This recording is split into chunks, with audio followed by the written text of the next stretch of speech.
Hey, how you doing? Okay, so another video. If you've been doing most of the activities that I've been recommending, excellent. You're now emotionally really strong. You've been disciplining yourself and flexing those muscles, And that's what I say is that initially when I was maybe to give you a task of doing the writing task, you did it and you were like, oh, I can't do it because that despair, that feeling comes up, and it almost forces you to stop because you think it's going to be too unbearable if I continue.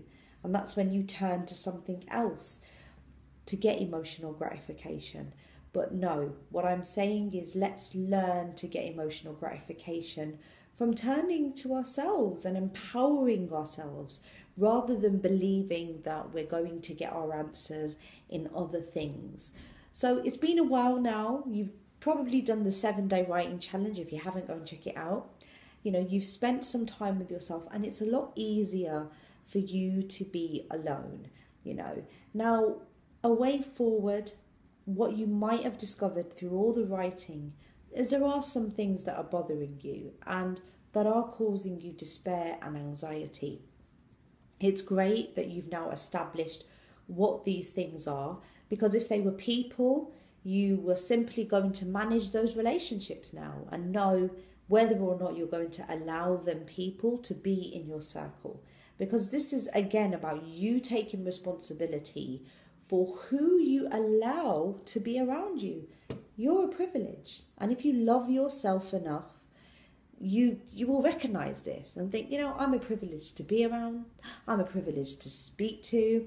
Yeah, and if you think I'm arrogant for loving myself in that sense, well then, we're not on the same page, because I know that there is a healthy way of us having that attitude of loving ourselves, where we can protect ourselves. And, I think it is a duty upon all of us to do that.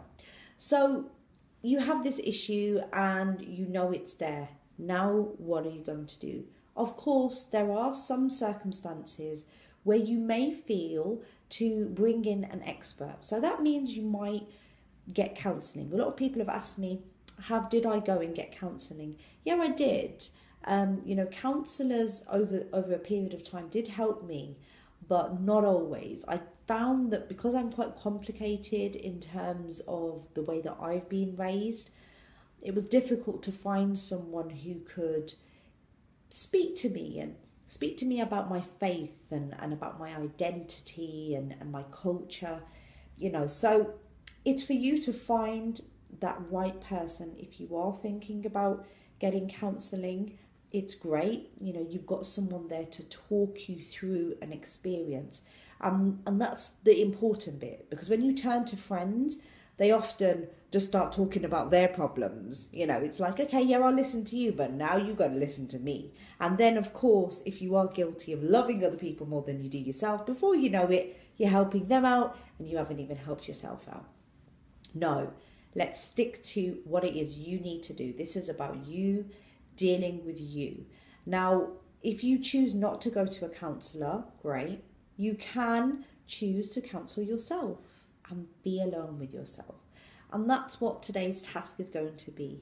I want you to be able to do this at the end of the day. Close your eyes, take a deep breath.